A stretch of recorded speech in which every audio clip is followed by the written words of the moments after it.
Welcome to a special edition of the Denison Forum podcast. I'm Dr. Mark Turman, host for today's conversation and executive director of Denison Forum, sitting down again with our CEO and co-founder, our cultural apologist, Jim Denison. We're offering to you, our audience, some special episodes of the Denison Forum podcast because of things that are so seriously happening over in Israel, between Israel and the terrorist group Hamas, that may have even larger global implications. Our goal is to encourage, to edify, and build you up, to equip you to not only think biblically, but to act redemptively in your area of influence. And we live now in a global community connected in every significant way, not only by technology, but also by commerce and by experiences of faith and many other things as well. We know that all of you are concerned about our world and particularly about this new conflict that has erupted in the Middle East that has implications likely for all of us. Many of us have friends around the world, including Israel,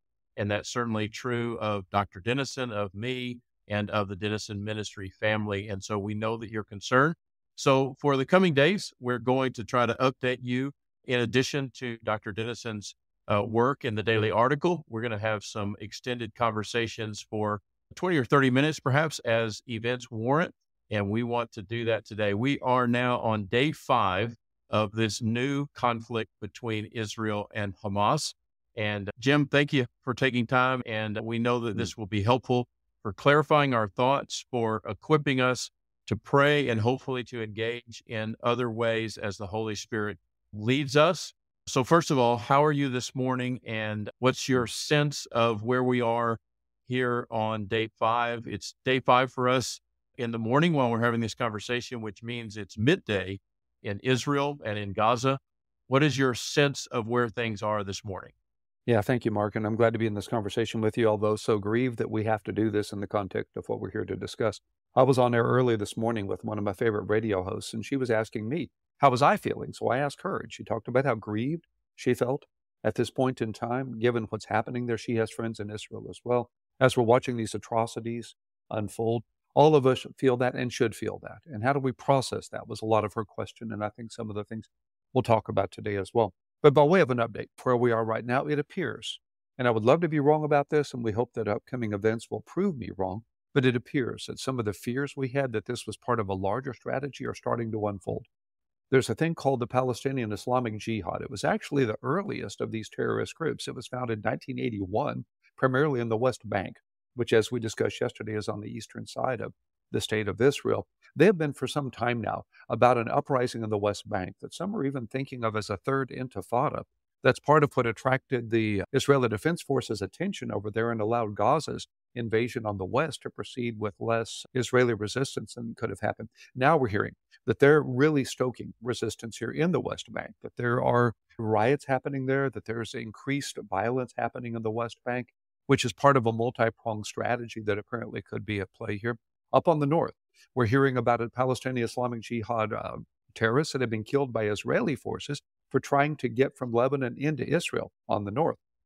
Lebanon, Hezbollah, which controls southern Lebanon, has been launching more missiles, and Israel's been responding to that in kind. And then we're hearing that even today there is Israeli Defense Force soldiers that are massing on the border with Gaza, apparently preparing to go in on a ground invasion of Gaza, perhaps. There's already been missile strikes that perhaps are preparing the way for that. Egypt has closed the border with Gaza, which makes it almost impossible for Palestinian civilians to escape, as perhaps this ground force comes in. And all of this, Mark, could exacerbate itself. As you see more casualties on the Palestinian side, that probably will inflame things in the West Bank and further cause Hezbollah to the north to be more engaged. And it could be that this multi-pronged attack against Israel that we all have been afraid of, perhaps being mobilized by Iran ultimately, might be happening even as we speak. I would love for all that not to be true, but we're hoping that is. We're afraid that may be what's happening right now. Which is a significantly dire picture. And it may not feel like this to many in our audience right now, but in relative terms, across the history of even the last 30 to 50 years in all of these relationships, it's been a relatively peaceful season for a while until last Saturday. And that may not feel like it to us based on our amount of awareness, how much we pay attention to the news, that type of thing. We typically only hear about bad things happening in this part of the world. But people who live there, people who travel there relatively often, as you do and others that we know, would tell us and have told us that this has been a relatively peaceful, quiet time between Hamas and Israel. Want to ask you to clarify a couple of things out of what you just said so that people track with us. One is the clarification that Hamas is not a nation. It is not a nation state. It is a terrorist group, even though, and some of the things that you've reported on and written on in the daily article and some things that you've shared with me, there could be as many as 30 to 40,000 Hamas soldiers, which is a significant fighting force.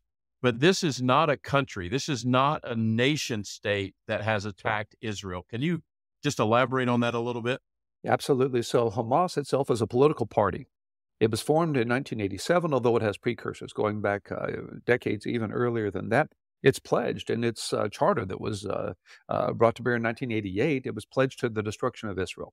And so it exists, it would say, to liberate Palestine, as they would say. Very similar to Fatah, which is on the West Bank, which was started by Yasser Arafat in 1959, again, to liberate Palestine, as they would say, and then Hezbollah to the north. These are all political parties, all three of them. The Palestinian people live primarily in Gaza to the west and West Bank to the east. They've been holding elections. Back in 2005, there was an election at which Hamas won the majority of the votes in Gaza. Fatah won the majority of the votes in the West Bank. Those two parties hate each other. Hamas accusing Fatah of corruption, Fatah accusing Hamas of the same. Fatah, when it was the Palestine Authority back in 1993, pledged a peace arrangement with Israel whereby they recognized Israel's right to exist if Israel would give them limited autonomy in the West Bank. Hamas thinks Fatah is therefore complicit in Israeli domination of Palestinian people. So they're parties. What makes it look like a nation is that Hamas rules Gaza just as Fatah, or the Palestinian Authority, rules the West Bank. So they're in control of Gaza, but they're not a country. They're a political party that controls that part of the country. Okay. So is that to say, even though these are parties, one thing I sense in what you're telling me is that even though we live and experience a high, unprecedented rate of partisanship in our country between Republicans and Democrats, that type of thing, their hatred of each other as competing parties is on a level well beyond even what we experience in the partisanship within our own country. It's longer, deeper, stronger, and more intense even than what we've experienced. And so confirm that if I'm on the right track. And then secondly, even as parties, people in my generation will remember something called the PLO, the Palestine Liberation Organization, and so there is no Palestinian nation by which and through which these parties are competing, not at least in the sense that we understand it. There's not a nation in which these parties are all attached to in the typical sense that we think about it as Americans. Am I on the right track there? That's right. And that's part of what makes this so confusing. There's never been an autonomous Palestinian nation in history, in human history. It was Israel before the second uprising, 132 to 135, the Bar Hakba revolt, at the end of which Rome said, okay, we're tired of dealing with this Jewish nation. We're going to disperse the Jewish people and rename the area Palestine. But that area, even though on a map it would call itself Palestine, was under Roman domination. Then it came under the Byzantines, and then the Arabs, and then the Crusaders, the Mamluks involved as well, then the Ottoman Empire, then the British Empire, and then Israel in 1948. So there's never been an autonomous nation called Palestine, even though that's what the Palestinians so much would wish for. The so-called two-state solution people hear about would be that. It would be for the first time an autonomous Palestinian nation as well as an Israeli nation. That was suggested in 1947, the two-state solution, the UN partition plan. The Jews supported it, the Arabs rejected it. And so they're Palestinian people. They live primarily in Gaza and the West Bank. They have some limited autonomy that was granted in 1993 in the Oslo Accords, and Fatah governs the West Bank and Hamas the Gaza Strip, but not as a nation itself, but really more as areas under Israeli control that are given some level of autonomy. So it's very confusing from our point of view because we don't have anything quite like it in our own experience here in America. We have parties, but they're within a nation. In this sense, these parties want to become nations unto themselves, have aspired to do that, act as though that were the case, but it's not really the case as much as would be true for us. Wow. Okay. So that helps, but Very that confusing. tells us we try to think that, well, everybody operates their country or something like that in a way similar to us, and it's just simply not the case. One term that I Yeah. want you to explain to us before we move on to some of the thinking that we can try to wrap our minds around relative to these terrorist groups and what their plans and agendas are. What is an intifada? Intifada It- is actually, it's an Arabic word for uprising. Okay. There have been several of these intifadas. There's a thought there's a third intifada happening right now. But there's been an attempt for years and years on the part of Hamas and to some degree Fatah and certainly the Palestinian Islamic Jihad and other groups to do that. But what happens when an intifada occurs is that what was being done by militants or by jihadists gets caught by the larger public. Mm. It becomes a public-wide sort of an uprising against Israel. One example is when Ariel Sharon visited the Western Wall back a number of years ago, and the word got out that the Jews were planning to blow up the wall and rebuild the temple and use these tunnels that you and I have been through there as a means to doing that. And so this intifada broke out, this uprising against the Jews. Mm. When that happens, it's violence on a very large scale. It's just what you would think of as Palestinian civilians involved in this, throwing rocks at Israeli defense forces and cars and buses, terrorist attacks, suicide attacks. A lot of the security wall that's now around the West Bank and Gaza was because of that second intifada. And so an intifada is an uprising on a much larger level Mm. than is the case with individual isolated terrorist attacks on the part of individual insurgents and jihadists. And that's what Israel's so concerned about is an intifada, because that really stops everything. Mm. When the second intifada started, we couldn't go to Israel. We went a couple of years, for more than a couple of years, where no one went. Tourism stopped in Israel. Outside investment to a large degree stopped. The nation grinds to a halt in some ways, which is what the jihadists want. That's what the terrorists want. They want to destroy Israel economically, politically, as well as militarily and through terrorist insurgent terms. And so that's what we're worried about is an intifada Mm. that could bring, at this point, it could be the West Bank, could be Gaza, and could be Hezbollah, could be all of that. What makes this unprecedented, even relative to Yom Kippur and other wars, is that those wars were rather conventional. This is being likened to Yom Kippur because it was 50 years almost to the day that the 1973 invasion happened from Syria and other nations to the north over the Golan Heights. But those were armies fighting armies. Those were not terrorist attacks against civilians, even though some civilians, as always is the case in warfare, are affected. It wasn't intentionally an attack against civilians. Those that came against Israel in 1973 did not behead children and infants. It wasn't an ISIS-style terrorist sort of attack, whereas that's what's happening now. Now civilians are being deliberately targeted by what's going on in Hamas. Israel has not ever seen this. By some estimates, there have been more Israelis killed last Saturday than ever before in one day in Israeli history, 1948 to the current. And so this is unprecedented in the level of ferocity that we're seeing in the light of what could be an intifada to come. Please act soon and request your copy of our new Lenten devotional titled Awaken My Heart. Since it's a daily devotional intended to be read every day from Ash Wednesday to Easter Sunday, you'll want to receive your copy soon. And as a reminder, Ash Wednesday falls on Valentine's Day this year, and Easter Sunday is March the 31st. God desires to awaken your heart, and we pray that our Lenten devotional will help you draw closer to Him during this season. Visit thedailyarticle.org today to request your copy of Awaken My Heart, a Lenten devotional. Which is why you're hearing some compare this from Israeli sources, that this is on par for them to 9/11 for us. Israel doesn't have as many citizens as we do, and it's really not all that helpful to talk about percentages of population being killed or injured in this. But on a scale of ferocity and of brutality, that is what they're speaking to in this as they get further into this, as they discover the carnage and the brutality of what's been done here. And like I said, the goal seems to be this intifada of attacking civilians so that civilians then attack back, and that it becomes an entire uprising on both sides.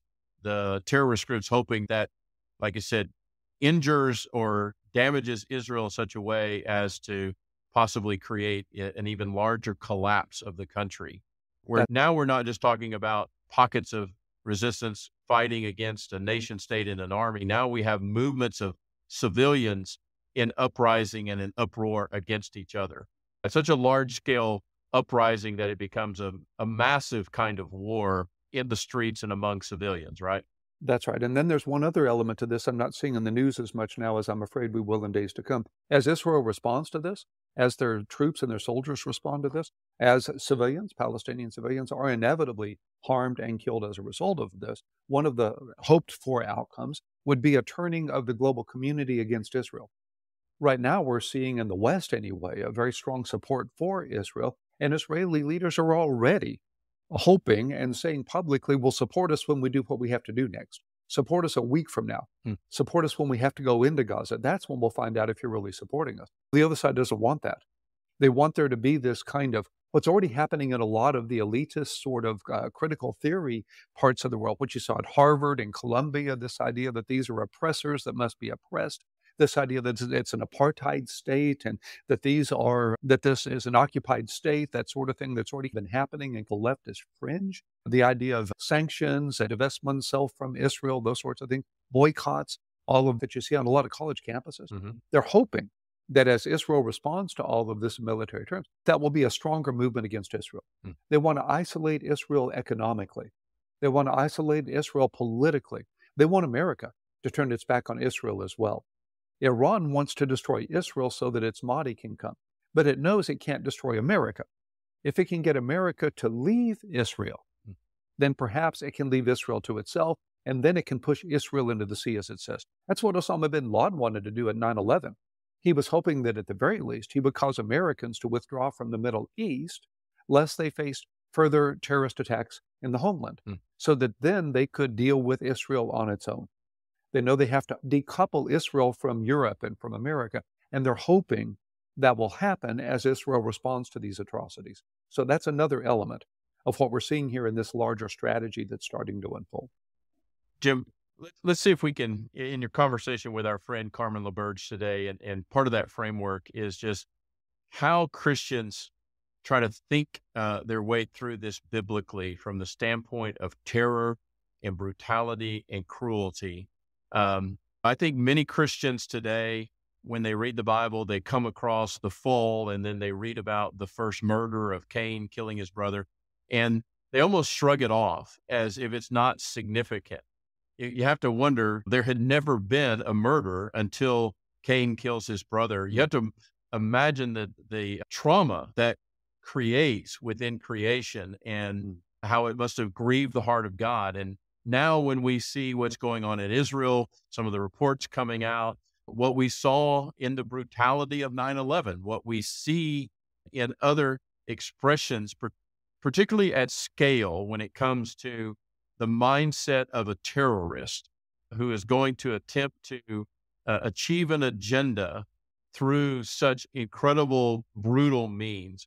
How do we think about that biblically? And my thoughts sometimes run to the idea, if you want to know how bad the human heart is, look at the cross of Jesus, that that any person for any reason with any kind of motivation could do that to another human being is, when you really ponder it, is just astounding that the human heart can be that dark. Jeremiah wrote about this, that the human heart is so dark, no one can understand it.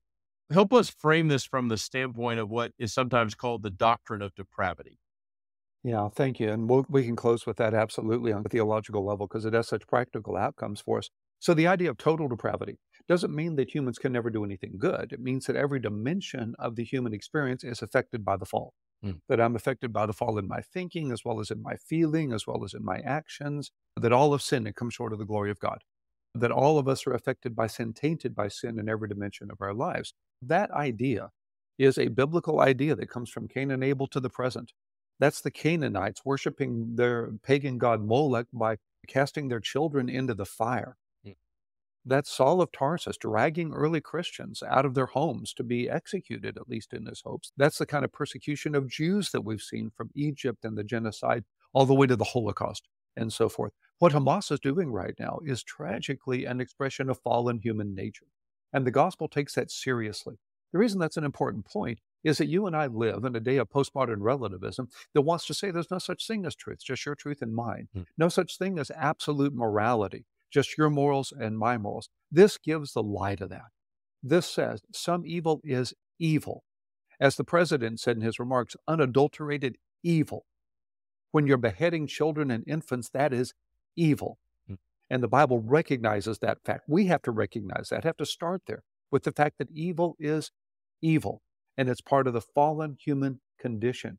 Second thing we have to recognize biblically is that humans can't solve human problems at the deepest level of human depravity, that we can't fix this ourselves. It's often been said that whatever's wrong with America can be made right by what's good with America. That's only true to a degree. If I get cancer, I can't solve my cancer myself. This is a spiritual cancer.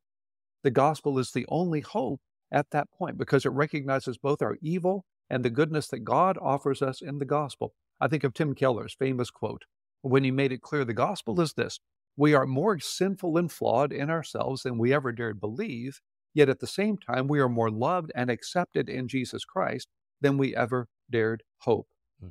The gospel brings both of those to bear. I'll add one other piece, if I could, on a third point. This is crucial for us in America as we understand ourselves in the context of our governance.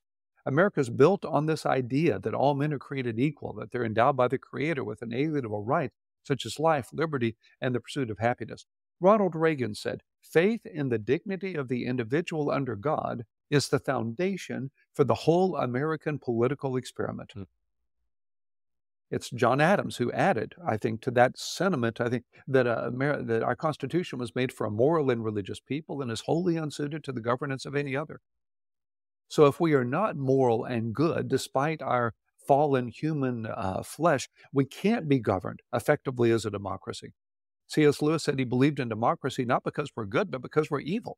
And it's because we're evil that no person should be allowed unaccountable power over another. That's why we have checks and balances. That's why we have elections. That's why we hold our leaders accountable to the people. That's why the gospel is so crucial for America's future.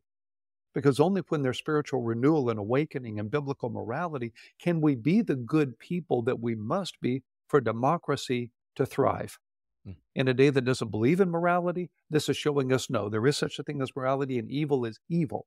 It's also showing us we need the help only God can bring, and that help is crucial for our democratic experiment as well as for the flourishing of the human heart. Yeah, it just makes me think of how much it's true not only for America, but for all the rest of the world. Part of what you were saying, particularly about the depravity of all human beings. Number one, it illustrates how relevant biblical truth is. As I've heard you say before, because God doesn't change and because human nature doesn't change without the gospel, therefore the Bible and the message of Jesus is relevant in every age. You would have thought if we were capable of solving our problems that over thousands of years, we would have gotten past these kinds of incredibly depraved and cruel and brutal and just unspeakable kind of evil toward each other.